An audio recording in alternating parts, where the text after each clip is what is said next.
না, প্লাস্টিক থেকে শুরু করে কাঠ থার্মোকল এগুলো নীল বালতিতে দিতে হবে, এটা নেওয়া বাধ্যতামূলক। এবং এর উপর ব্যবসায়ীদের ট্রেড লাইসেন্স ডিপেন্ড করছে সলিড ওয়েস্ট ম্যানেজমেন্ট প্রকল্পে। এবং আপনাদের মাথায় রাখতে হবে যে এটা মার্চ মাস থেকে এটা আপনাদের যখন পেমেন্ট দেওয়া হবে, ফেব্রুয়ারি মাস থেকে আপনাদের দরজা থেকে কালেকশন করা হবে। এবং ছোট দোকান হোক বড় দোকান হোক এই আইন বাধ্যতামূলক। যেমন বিদ্যুৎ গ্রহণ করেন এবং বিদ্যুৎ জ্বালান, তার জন্য একটা পে করেন। এই সামান্যতম চার্জ আপনাদের দিতে হচ্ছে 30 টাকা। এমনি দোকান আর খাবার দোকানে 50 টাকা। সেটা হচ্ছে যে আপনি আপনার যে বর্জ্য পচনশীল অপচনশীলকে বিভাজন করতে হবে আপনাকে সবুজ এবং নীল বালতিতে। সেখান থেকে আমাদের যে বালাপাড়া ডাম্পিং গ্রাউন্ডে interim solid waste management project চলছে, ওয়েস্ট ম্যানেজমেন্ট, সেখানে গিয়ে পচনশীল থেকে সার তৈরি হবে আর অপচনশীল সেগ্রিগেট হয়ে চলে যাবে। তাই একদম ডোর স্টেপে আপনার দরজা থেকে এই বিভাজন অত্যন্ত জরুরি। এবং এটা জরুরি তার কারণ আপনার পাড়া প্রতিবেশী এবং এলাকাকে ভালো রাখতে হবে। পোকা মাকড় থেকে যে ধরনের রোগ হয়, যেটা নোংরা থেকে হয়, সেটাকে বলে জেনেটিক রোগ। এই রোগ সবচেয়ে বেশি যারা আক্রান্ত হয় সাধারণ মানুষ, এবং বিশেষ করে এই রোগ ভয়াবহতা নিতে পারে শিশু, গর্ভবতী মহিলা এবং বৃদ্ধদের বয়স্ক মানুষের ক্ষেত্রে। তাই প্রত্যেকটা মানুষকে রক্ষা করতে জলপাইগুড়ি পৌরসভা বদ্ধপরিকর। এবং কেউ যদি বাইরে ময়লা ফেলেন, জলপাইগুড়ি পৌরসভা ফাইন করতে বাধ্য হবে। এবং তারপরেও যদি কেউ না শোনেন, তাহলে নুইসেন্সের ধারায় তাদের বিরুদ্ধে, নুইসেন্সের প্রভিশনে তাদের বিরুদ্ধে মামলা রুজু করতে জলপাইগুড়ি পৌরসভা বাধ্য থাকবে। এক্ষেত্রে কাউন্সিলর কিছু করতে পারবেন না। তার কারণ সে কাউন্সিলর, তার কারণ হচ্ছে প্রত্যেকটা মানুষকে বাঁচানোর জন্য কাউন্সিলররাও দায়বদ্ধ। ধন্যবাদ, নমস্কার। শ্রী সৈকত চট্টোপাধ্যায়ের নেতৃত্বে আজকের এই বিশেষ কর্মসূচিতে আমরা সামিল রয়েছি। আমরা আজকে নির্মল সাথী বন্ধুরা এবং জলপাইগুড়ি পৌরসভার সম্মানীয় পৌর আধিকারিক এবং আমাদের পৌর কর্মচারীবৃন্দ সকলেই সামিল। শহরকে পরিষ্কার পরিচ্ছন্ন রাখতে জলপাইগুড়ি ভাইস চেয়ারম্যান মাননীয় সৈকত চট্টোপাধ্যায়ের নেতৃত্বে শহরকে দ্বারা কিভাবে পরিষ্কার রাখা যায় এবং সুস্থ রাখতে বলে যে বিষয়গুলি প্রয়োজন, মাননীয় সৈকত চট্টোপাধ্যায় সেদিকে দৃষ্টি আকর্ষণ করছেন। এবং জলপাইগুড়ি শহরের মুখে ইতিমধ্যে আমাদের সলিড ওয়েস্ট ম্যানেজমেন্ট প্রকল্প চালু হয়েছে, বিভিন্ন ওয়ার্ডে কর্মসূচি চলছে। আজ আপনাদের যা পচনশীল, যা পচে যায় প্রাকৃতিক নিয়মে, তা সবুজ বালতিতে ফেলতে হবে। এবং যেটা পচে না, যেমন কাঠ, আপনার প্লাস্টিক, এগুলোকে নীল বালতিতে ফেলতে হবে। কোনো আমার বাড়ির পিছনে যায়, বাড়ির রাস্তায় ফেলবেন, তাদের বিরুদ্ধে ফাইন ইম্পোজ হবে। এবং তাতেও যদি না শোনেন, তারপরে তাদের বিরুদ্ধে আমরা কিন্তু আইনানুগ ব্যবস্থা গ্রহণ করব। এটা এখন সারা বিশ্বের কাছে সবচেয়ে কঠিনতম চ্যালেঞ্জ। যা কিছু পচনশীল বর্জ্য রয়েছে তাকে আমাদের রিসাইকেল করতে হবে। যিনি বলবেন আমি বালতি নেব না, তার বিরুদ্ধে আইনানুগ ব্যবস্থা গ্রহণ করতে আমরা পৌরসভা বাধ্য হব। এখানে কাউন্সিলরেরও কিছু করার থাকবে না এবং এক্ষেত্রে চেয়ারম্যান ভাইস চেয়ারম্যানেরও কিছু করার থাকবে না। আজকে আমাদের এই সভায়, আমাদের এই র্যালিতে এক্সিকিউটিভ অফিসার দেবদুলাল পাত্র, অফিস সুপারিনটেন্ডেন্ট তাপস দত্ত এবং আমরা উপস্থিত রয়েছি। এরপরে আপনাদের প্রত্যেকের কাছে শরীর বন্ধু অনুরোধ, নিজে বাঁচুন এবং অন্যদের বাঁচতে দিন। তার কারণ নোংরা এবং ময়লা থেকে সবচেয়ে বেশি জেনেটিক রোগ হয়।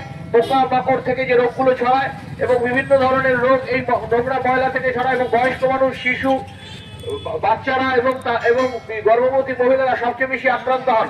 নিজে ভালো থাকবেন আর মানুষকে বিপদে ফেলবেন, এসব এই পদ্ধতি চলবে না। প্রত্যেককে বালতি নিতে হবে, সবুজ বালতি, নীল বালতি। এবং যে যেগুলো বাড়ি রয়েছে তাদের মাসে 30 টাকা, এবং যে দোকানদার রয়েছে তাদের মাসে 50 টাকা।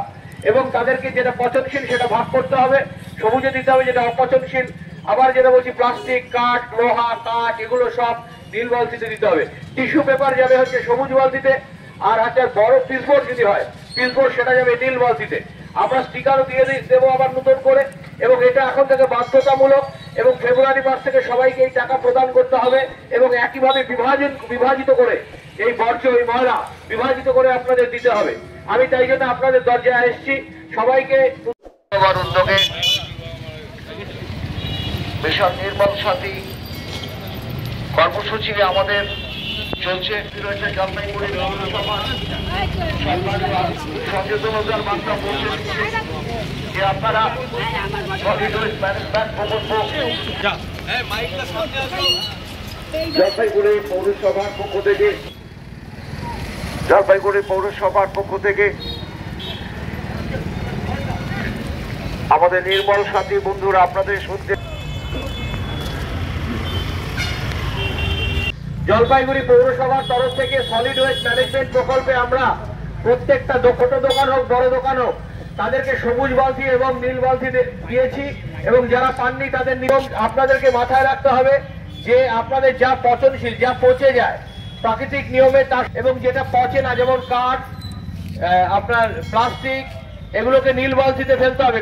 আর যেটা এমনি খাওয়ার দোকান নয়, অন্য দোকান, তাদেরকেও কিন্তু নীল বালতি সবুজ বালতি রাখতে হবে এবং তাদের 30 টাকা করে দিতে হবে। একটা কথা যেন মাথায় থাকে, যা রয়েছেন উপস্থিত রয়েছেন অফিস সুপারিনটেন্ডেন্ট তাপস দত্ত, আমাদের নির্মল সাথীরা, আমাদের সুপার থাকতে দিন, আশেপাশের মানুষকে ভালো থাকতে দিন এবং মানুষকে রোগের হাত থেকে রক্ষা করুন। তার কারণ আপনারা যে পচনশীল বর্জ্যটা দেবেন সেটা আমাদের ডাম্পিং গ্রাউন্ড বালাপাড়ায় আমাদের ইন্টারিম ম্যানেজমেন্ট প্রজেক্ট যেটা ওয়েস্ট ম্যানেজমেন্ট প্রজেক্ট যেটা হয়েছে সেখানে আমাদের কিন্তু সেখান থেকে সার তৈরি হবে। আর যেটা অপছন্দ, এখানে কোনো রকম জেদাজেদি দেবো না করবো না বললে আমরা নিরুপায় গ্রহণ করবার জন্য এবং ফাইন ইম্পোজ এবং তারপরে কেস করবার জন্য। ধন্যবাদ, নমস্কার।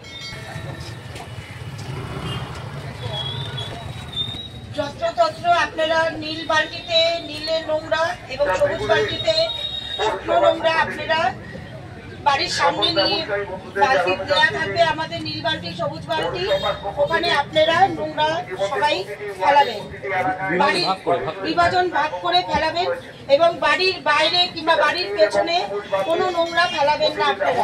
অন্যান্য ব্যবস্থা নেওয়া হবে এবং বাড়ির বাইরে কিংবা বাড়ির পেছনে ব্যবস্থা নেওয়া হবে।